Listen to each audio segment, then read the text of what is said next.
supervisors under my leadership that are not encouraging and building up my staff will not be supervisors long in my administration. And I certainly will not be choosing people to date that work under me. Let me. You know, it's been kind of fun watching the liberal mental gymnastics over the whole Fanny Willis thing. I mean, it's funny, you know, just like there are the stages of grief, liberals seem to have, you know, the stages of explaining and ignoring anything that might possibly endanger their barely constructed, very, very, very fragile worldview. And this Fanny thing has sent them through basically all the stages, like really, really fast, very, very impressive pace. They've gone from believing there's just no way that their prosecutor is some sort of corrupt money laundering careerist who's been completely playing them the whole time, which is just amazing to me. Just think, I mean, how do they not just reflexively believe this stuff by now? Every single thing that Democrats touch is either proven to be corrupt or looks like it's just one or two wrong turns away from being proven to be corrupt.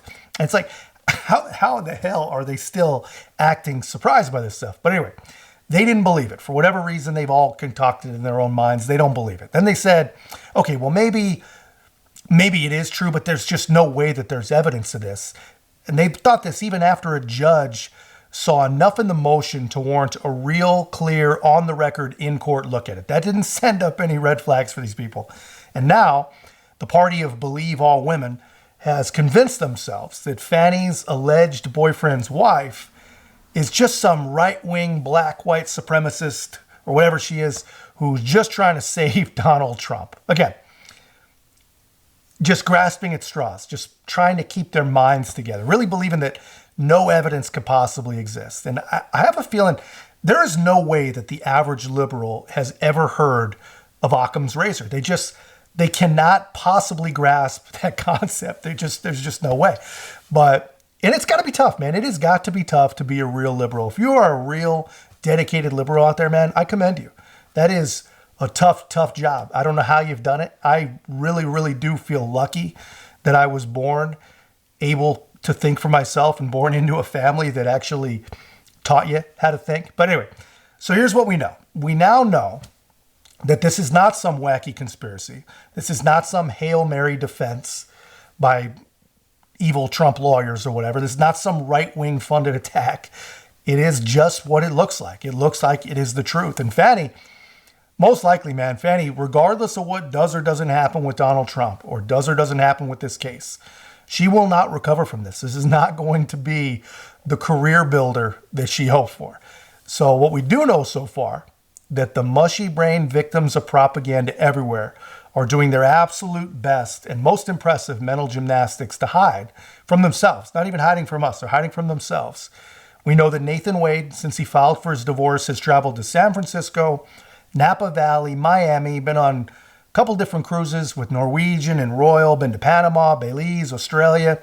Now, we don't know if Fanny went on all those trips, which is exactly why the guy's wife wanted to depose her, which she just got out of. She'd been trying to get out of it, claiming that she's just too important in her role as in government. And the marriage, is so jacked up that nothing she says can move the needle one way or the other. So, no, don't let her be deposed. That's what she brought to a judge. And a judge so far agrees with that. So we don't know everything, but we do know the trips that Fanny did go on. And here's the thing. If you're going to corrupt your position and take advantage of the taxpayers, it is smart to use your fellow attorneys to do it. So, good for you right there on that, Fanny. But it's probably not real smart to use an injury attorney with no criminal defense experience. The guy used his own credit cards, and it's not like he just bought 2 tickets with his credit cards. He booked the damn things through his credit card company, probably after the free rental car insurance. I don't know.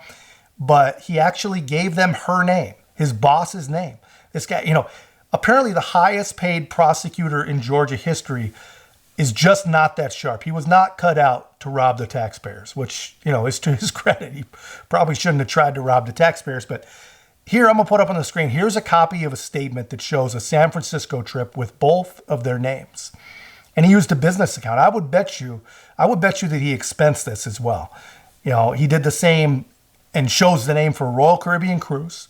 And here's one of the Miami trip that I'm going to show you. I mean, all very, very interesting stuff. So what does it all matter? What does it all mean? You know, we have two highly ethical seekers of justice who took trips together to the White House, talked about who knows what, we really don't know, talked with who, we really don't know who, regarding, I think we can all guess, is Donald Trump. And then they come home and they file charges against Donald Trump. Fanny hires her alleged boyfriend, who's in injury practice, hires that practice to be the head prosecutor and authorizes the state of Georgia to pay him almost $700,000, all while deciding to take luxury trips and cruises with the guy, which I'm sure he paid. Well, obviously we see in the receipts he paid for a lot of it. I doubt she reimbursed him. I'm sure the taxpayers, I'm sure his business did. But anyway, they did all of this while pretending to be seekers of and just honest purveyors of justice. You know, the last real line of defense between the vulnerable American people and the evil authoritarian would-be dictator Donald Trump. And the best part, you know, the average Trump deranged liberal, they see all this, and it's not even like a tiny bit concerning for him. It doesn't even almost bother them. The same people who are literally physically sickened by every other word Donald Trump says, or really any Republican says, they see this and they have absolutely zero emotion. And they actually believe, you know, that the only reason anyone could even question these ethics is because the unethical people are black. I appointed 3 special counsel, as is my right to do, paid them all the same hourly rate. They only attacked one.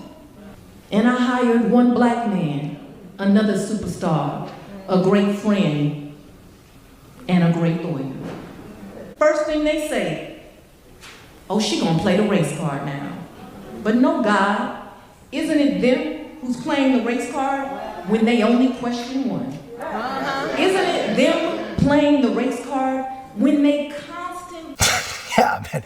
Guys, you cannot make this stuff up, man. It never, ever fails. I mean, whether it's destroying the economy, whether it's pushing the world closer and closer to World War III, whether it's corrupting the entire justice system, whether it's committing fraud, suppressing voters, it doesn't matter what it is. If they have told you that Donald Trump did it or would do it, there should be by now zero doubt that they are doing it or have done it or are trying to do it themselves. I mean, this is truly amazing stuff. There's a hearing on February 15th to sort all of this out.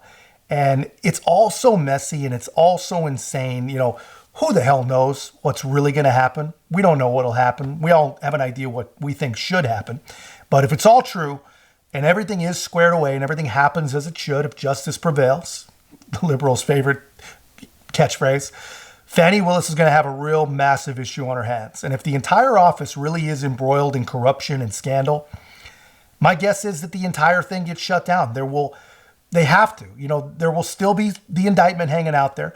Those don't just magically disappear unless you're a Democrat. Then they disappear on the regular. But what should happen is the entire thing will get given over to a new independent state prosecutor, much like a federal special prosecutor. And they get to have a look at the evidence, have a look at the facts, have a look at the grand jury proceedings, make their own decisions, make their own judgments. You know, that's what should happen. If everything we're seeing is gets proved out, and we'll see if that does happen, that's what should happen. It should get taken over, and Fanny probably won't be able to practice law in the state of Georgia for a very, very long time. But anyway, guys, that's just my take. Let me know yours in the comments, and if you haven't already, guys, be a part of the channel's growth. Remember to like, comment, subscribe. Most importantly, share the channel. Really, really do appreciate the support, guys. I'll see you in the next one. And until then, keep the faith.